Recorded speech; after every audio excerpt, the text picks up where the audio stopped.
Praise the Lord. क्या आपने वह पुल देखा है जो शीशे का होता है और जिसमें अक्सर लोग गुजरने से डरते हैं, उनके हाथ पांव फूलते हैं? हाँ, ठीक उसी तरह हमारा जीवन है और हमारे जीवन में अदृश्य परमेश्वर की अदृश्य योजनाएं जो होती तो है पर दिखती नहीं। ठीक उसी पुल की तरह परमेश्वर भी हमको कई एक परिस्थितियों से, कई एक हालातों से गुजारते हैं जिसमें हमको परमेश्वर की सुरक्षा, परमेश्वर का उद्देश्य नजर नहीं आता और हमें ऐसा प्रतीत होता है कि हम अब गिरे, जैसे परिस्थितियां हमको बस नाश करने के लिए तैयार हों। लेकिन हम देखते हैं कि लगातार हम जब उस पुल पर चलते हैं, एक बार, दो बार, तीन बार, फिर हमारा दिमाग इस बात को जान लेता है कि हम इस पुल से कई बार गुजरकर सुरक्षित पाए गए, तो यह पुल सुरक्षित है, फिर वो डर कम हो जाता है।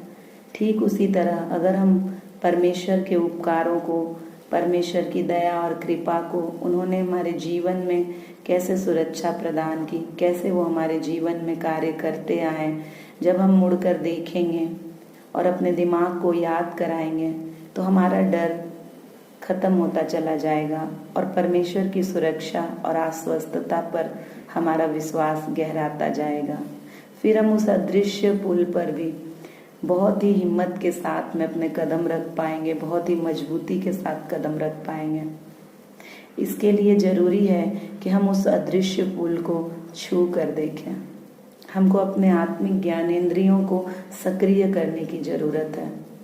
हमको अपने विश्वास के हाथ को बढ़ाकर उस पुल की दीवार को छूने की जरूरत है। हमको परमेश्वर के उपकारों को याद करने की जरूरत है, खुद को याद दिलाने की जरूरत है कि परमेश्वर ने हमको कैसे इससे भी कठिन कठिन परिस्थितियों से सुरक्षित बाहर निकाला। जब हम ऐसा करेंगे तब हमारा दिमाग आश्वस्त होगा और हम परमेश्वर की योजना में खुद को उस तरह दे पाएंगे जैसा देना लाजमी है, जैसा कि वो हमें चाहता है। जब हम खुद को उस तरह से देंगे तब परमेश्वर हमारे जीवन में वो काम कर पाएंगे जो वो हमारे जीवन में करना चाहते हैं। डरना स्वाभाविक है, लेकिन डर पर हमको जय पाना है, अपने परमेश्वर की भव्यता को याद करके।